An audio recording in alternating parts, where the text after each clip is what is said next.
سیدنا داتا گنج بخش علی حجویری، سبحان اللہ۔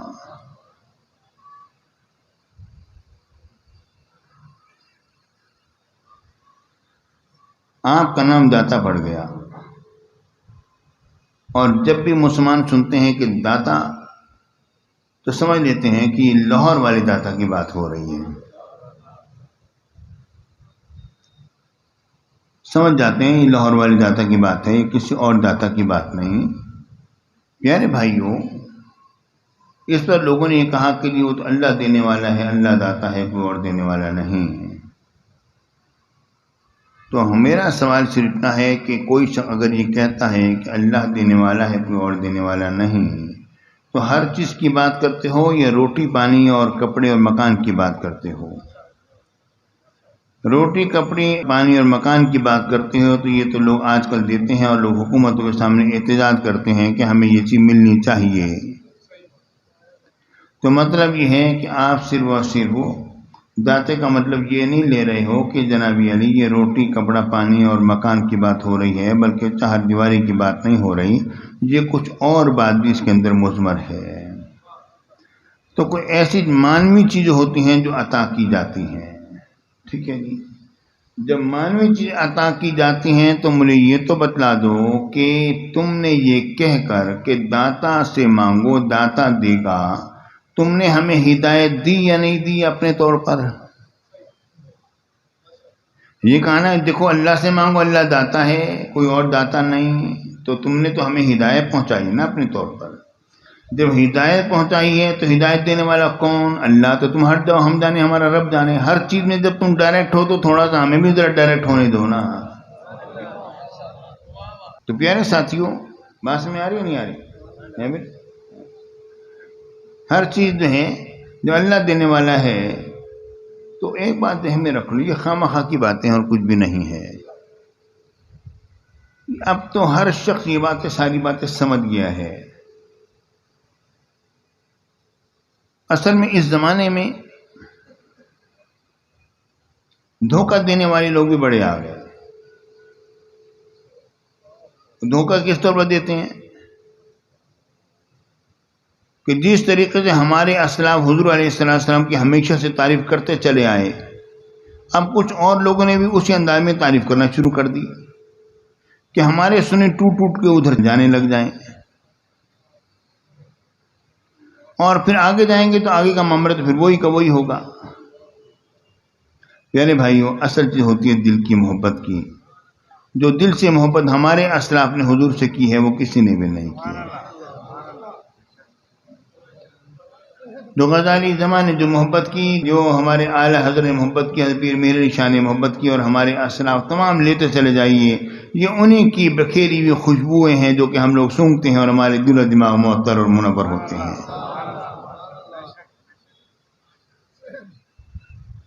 صحیح بات کہتا ہوں پیارے بھائی۔ اعلیٰ حضرت کے فتاویٰ کو میرے خیال میں کسی مولوی نے پڑھا ہوگا، لیکن اللہ تعالیٰ نے جب کسی کے فیض کو جاری کرنا ہوتا ہے نا، پتہ ہے کیا کرتا ہے؟ اللہ تعالیٰ یہ کرتا ہے کہ اعلیٰ حضرت سے کیا کیا، شعر اشعار کی صورت میں پورا ایک دیوان لکھوا دیا۔ اب نعت خانوں نے تو کیا کر دیا، اعلیٰ حضرت کو دیے ایک نعت خان کی صورت میں پیش کیا۔ بعض لوگ یہ کہتے ہیں، لیکن معاملہ اصل میں ہے کہ تمہیں کیا پتا کہ ایک ایک شعر کے نیچے کتنی محبت سوئی ہوئی ہے۔ جب انسان پڑھتا ہے تو کتنا دل جو ہے وہ روشن ہوتا ہے۔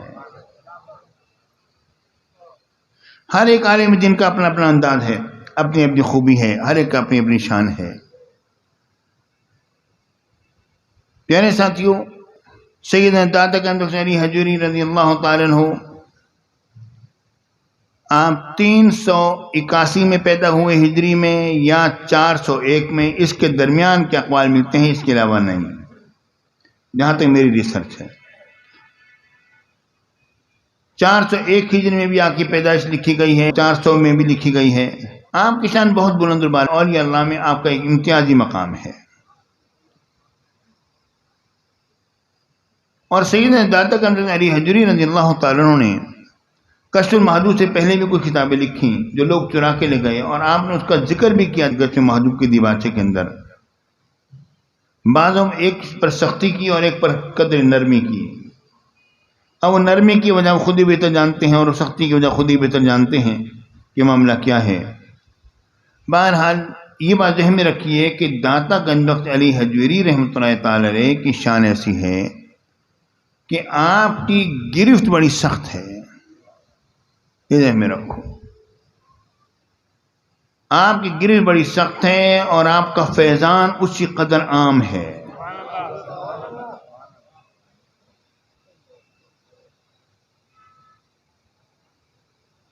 جس زمانے میں آپ کے خلاف کوئی بات کہی گئی تو کیا ہوا، آپ نے دیکھا کہ بم پھٹے اور کیا سے کیا ہوا اور معاملات ہوئے، اور بات کرنے والوں کی بات زبان سے نکل ہی رہی تھی کہ دادا صاحب کا پہر پہنچ گیا تھا۔ آپ کے علم میں ہے ساری باتیں۔ اس کے بعد جب کہ داتا صاحب علیہ رحمت رضوان پر جس وقت کے کئی سال پرانی بات ہے، 10 12 سال پرانی بات ہے، جس وقت کے دور میں بہت زیادہ معاملات کیے گئے اور بم وغیرہ ہوئے، سلسلہ ہوا دادا کی نگری میں، تو اس کے فوراً بعد ایک ایسا سیلاب آیا تھا کہ پچھلا سیلاب بھی ویسا نہیں تھا۔ اس نے تو عجیب و غریب طرح کا تہلکہ مچایا تھا۔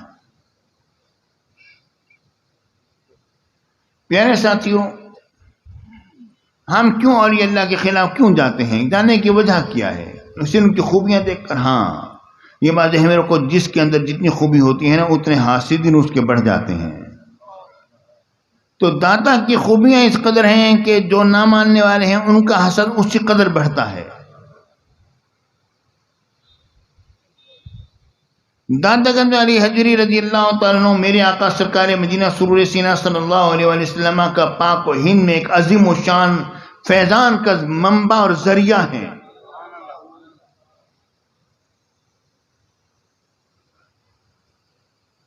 اور آپ کا اس قدر فیضان پھیلا ہے، بیان سے باہر ہے۔ فیضان جو ہے وہ صرف اور یہی نہیں ہوتا کہ اولاد کے ذریعے سے پھیلے گا، فیضان تو فیضان ہوتا ہے، وہ شیخ کسی بھی ذریعے سے پہنچا سکتا ہے۔ داتا گنج بخش علی حجویری رحمۃ اللہ تعالی علیہ کا فیضان آپ کی قبر انور شریف نے فیضان عطا فرمایا۔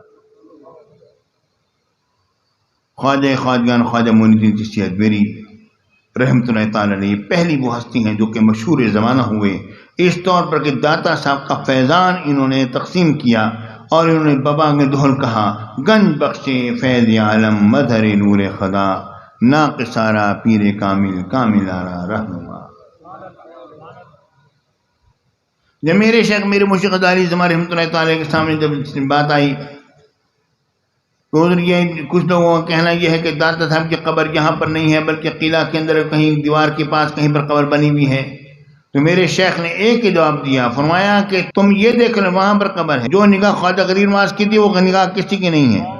اگر کہیں اور قبر ہوتی تو میرے خواجہ وہاں جا کے چلہ کاٹتے، یہاں پر چلہ نہ کاٹتے۔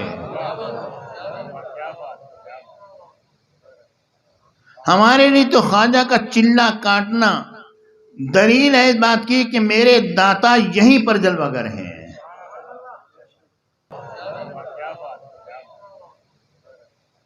ہمارے لیے تو خواجہ کا چلہ کاٹنا دلیل ہے اس بات کی کہ میرے داتا یہیں پر جلوہ گر ہیں۔ اور پیارے بھائیوں، پھر داتا ایسے جلوہ گر ہوئے کہ ہر مومن کے دل میں داتا جلوہ گر ہو گئے۔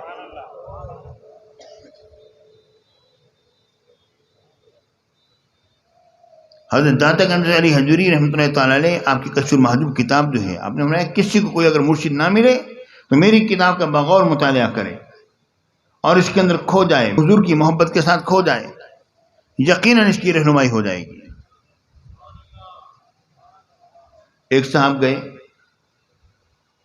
وہ نام ان کا ذہن سے اترا ہوئے، کہنے لگے کہ میں گیا، میں نے کہا کہ دادا صاحب چہر کرتا ہوں، حضور مجھے کوئی مرشد کامل عطا فرمائے۔ کہتے ہیں میں وہاں پر گیا، میں نے حاضری دی اور میں نے بڑے رو رو کے عرض کیا، حضور میں کئی جگہوں کئی درگاہوں پر گیا ہوں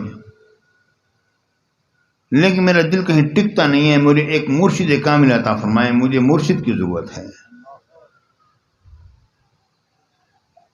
اور کہتے ہیں کہ میں ملتان سے ہو کر آ رہا تھا، پھر ہی میں نے کہا وہیں پر جا کے دادا صاحب سے بات کروں گا، دادا صاحب جو فرمائیں گے اس کے مطابق معاملہ ہوگا۔ میرے شیخ کی بارگاہ سے ہو کر وہاں پر گیا، کہتے جب کہ دعا کر کے اور میرے آنکھوں میں آنسو تھے تو میں نے پیچھے مڑ کے دیکھا تو غزالی زمان پیچھے کھڑے ہوئے تھے۔ میں تو سمجھ گیا کہ تعالیٰ صاحب نے فرمایا کہ تیرا مرشد تیرے پیچھے کھڑا ہے، آدھا لے لے تو اپنے مرشد کو۔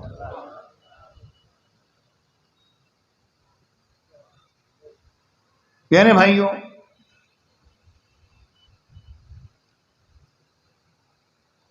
مظفر گڑھ کے ایک آفیسر تھا، اس کی معطلی کے آرڈر آ گئے، بڑا پریشان ہوا کیا کروں، کیس چل رہا تھا اس کا، جو معاملات چل رہے تھے اس کے لاہور میں۔ اسے کسی نے کہا کہ تم کاظمی صاحب کے پاس جاؤ، ان سے جا کے کہو وہ تمہاری دعا کریں گے، تمہارا کام ہو جائے گا۔ وہ میرے شیخ کی بارگاہ میں حاضر ہوا، آ کے عرض کیا حضور کرم فرمائیے میرا مسئلہ پھنسا ہوا ہے۔ فرمایا بھی میں دعا کرتا ہوں، اللہ دعا کی، ٹھیک ہے بھائی ہماری دعا کی، اللہ تعالیٰ کرم فرمایا۔ چلا گیا، اس کا کام نہیں ہوا۔ پھر وہ پیچھے گیا واپس، اس نے کہا جی اس پیشی پر تو میرا کام کوئی بھی نہیں ہوا۔ انہوں نے کہا بات یہ ہے کہ اس طرح کام نہیں ہوگا، تم ان کے پاس جاؤ، جا کے کہو حضور ہمیں پتہ ہے آپ کے پاس جو بندہ آتا ہے آپ کو روٹی بھی دیتے ہیں، کھانا بھی دیتے ہیں، رکھتے بھی ہیں، تو میری بیوی بچے بھی ہیں، اور آپ کے یہاں خواتین ہیں تو وہاں پر وہ عورتیں آ جاتی ہیں، وہ خدمت بھی کرتی ہیں بیویوں کی، وہاں پر آ کے ہماری والدہ کی خدمت بھی کریں گی، اور جنابی علی وہاں پر رہیں گی، ویسے روٹی کپڑا وغیرہ آپ کی طرف سے مل جائے گا، یا تو میرا کام کرتے ہیں ورنہ پھر میں لے کر آیا۔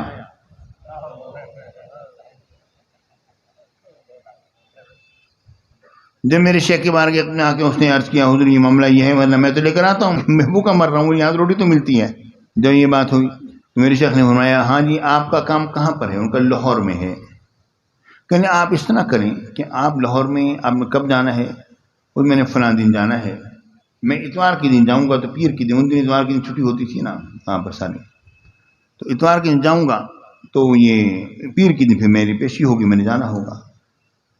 وہ اچھا ٹھیک ہے، آپ اس طرح کریں اتوار کی دن آپ جلدی چلے جانا، کہ آپ عشاء کی نماز سے پہلے پہنچ جانا، دادا صاحب مغربگاہ پہنچ جانا، اور عشاء کی نماز پڑھنے کے بعد وہاں پر آپ جا کے دادا صاحب کے قدمین شریفوں کی طرف کھڑے رہنا، بیٹھنا نہیں، نماز پڑھنے کا پھر بیٹھنا نہیں ہے، کھڑے رہنا وہاں پر۔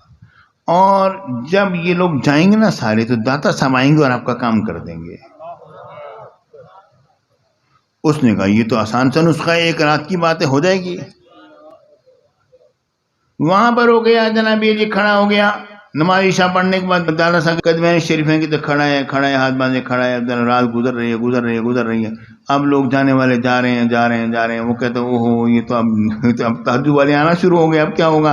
قاضی صاحب نے فرمایا تھا یہ لوگ جائیں گے تو داتا صاحب آئیں گے، نہ لوگ جائیں گے نہ داتا صاحب آئیں گے۔ میرے ذہن میں یہ خیال پیدا ہوا، جیسے تصور پیدا ہوا تو کہتے کھڑے کھڑے مجھے غنودگی آئی۔ غنودگی جو آئی تو میں نے دیکھا کہ دربار لگا ہوا ہے، سب لباس میں مربوط ہے، بزرگ بیٹھے ہوئے ہیں۔ فرماتے ہیں ہاں بھائی وہ قاضی صاحب کا بندہ کون ہے؟ حضور میں ہوں۔ فرمایا کہ ہاں بھائی کیا کہوں، میرا یہ کام یہ تو ہو گیا، اور بتاؤ۔ اس نے کہا بس جو کہا، کہنے لگا بس میری آنکھ کھل گئی، کاش کچھ اور مانگ دیا ہوتا دادا صاحب۔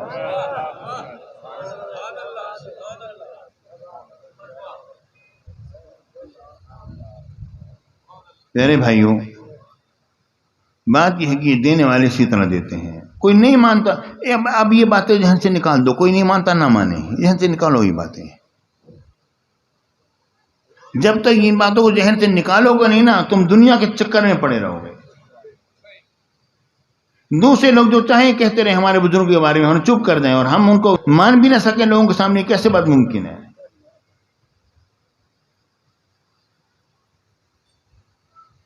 پیارے بھائیوں، ہمارے بزرگ ہیں، ہمارے اسلاف ہیں، ہم نے ان کا احترام کرنا ہے، ہم نے ان کی حفاظت کرنی ہے، ہمارے ذمہ ہے کہ ہم لوگ ان کی حفاظت کریں۔ انہوں نے تو روحانیت کے، انہوں نے دریا بہا دیے، سمندر بہا دیے، اور ابھی تک بہ رہے ہیں۔ اب ہمارے اتنی بھی توفیق نہیں ہے کہ ہم ان کی اسی طرح تعریف بھی لوگوں کے سامنے کر سکیں۔ جو نہیں مانتا تو کہ تم نہیں مانتے ہو، ہٹ جاؤ ہماری محفل سے۔ میں مدینہ منورہ میں بیٹھا تھا، حضور غوث پاک کا ذکر ہو رہا تھا، میں نے کہا بات یہ کہ میں تو یہ بات کہتا ہوں حضور غوث پاک کا ذکر، میں اسی طرح بات کرتا ہوں حضور غوث پاک کے بارے میں، کہ سرکار غوث پاک کے بارے میں حضرت شیخ منور نے عرض کیا نہیں آب حیات کیا ہوتا ہے، جسے کہ خضر علیہ السلام نے پیا تو ابدی زندگی مل گئی ان کو، سکندر ذوالقرنین رہ گئے۔ حضور یہ کیا ہوتا ہے؟ آپ کو وضو کروا رہے تھے، وہ آپ وضو کروانے کے بعد ہاتھ لے کر آؤ، بھووں سے پانی پی لیں، پیا، میں یہ ہوتا ہے آب حیات۔ 650 سال زندہ رہے، 650 سال. پھر عرض کرتے ہیں حضور کا نفس میں تھک گیا ہوں.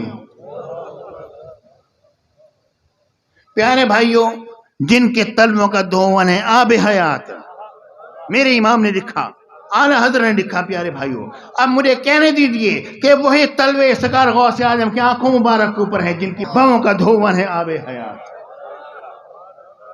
پیارے بھائیوں، یہ بات ذہن میں رکھو کہ داتا گنج بخش علیہ حضری وہ بھی ایسی تھے، ان کے بھی بہوں کا دھون یقیناً آب حیات تھا. بس کہنے کی بات ہے، کسی کو دے دیا دے دیا، رہ گیا رہ گیا.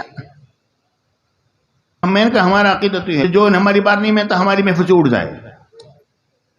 نہیں مانتا نہ مانے، ہماری محفل سے اٹھ جائے. ہم نے زبردستی کو تھوڑی بٹھایا ہوا ہے.